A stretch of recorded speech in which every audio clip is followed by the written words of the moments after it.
Hi, I'm Kathy Barker from Software Solutions, and you're looking at one of many videos on how to create reports and visualizations in Power BI. Please like or subscribe. Let us know if you're enjoying these videos. I hope you are. Okay, now I want to zhuzh up the look of my report, and you can do this manually, or there is the ability to apply themes, and that might be worth having a look at. I'm just sitting in my first page in stock, and I'm just clicked on a blank part of the report canvas. And if I go to view in the ribbon, I can see there's a variety of themes, and this affects the colors. So for example, if I was to rest on this option, bloom, and click it, this is what bloom looks like, which is quite intense. If I go back in, I can choose things like classic. And if I go back in again, I can choose other ones such as innovate. It affects the fonts, the font colors, the everything colors. And so you decide, this is title, you decide on the look that you're after. I'm actually going to settle for the theme classroom because I think it goes with what we're doing today. So I'm actually going to go for this option here, classroom. Okay, decide on a theme that you like, and then I'm going to go save.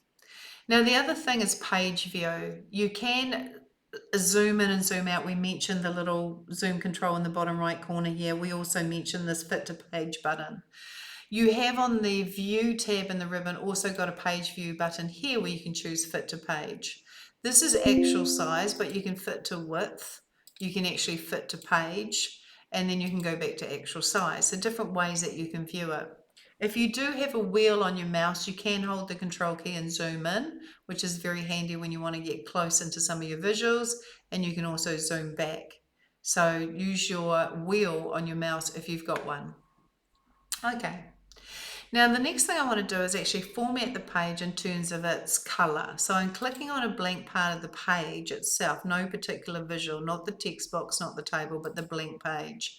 And if I go over to the visualizations pane and choose this option, which is to format the report page, I can then choose canvas background, and that's where I want to go. The color is currently white, which is just a little bit intense. So I'm going to change the color to this option here, which is white but 10% darker. So it gives it a sort of a gray sort of look. But then I'm going to set the transparency to 50%. So I click and then I'll just take it down to 50. And so now I've applied a little bit of a soft grey, which is not so intense on the eyes like white is looking at snow, when you have to look at a report for a length of time. So I've made it a bit softer to look at. All right, so I'm going to save again so I don't lose anything. Now let's have a look at tables. In fact, let's come back for the next video and watch about tables.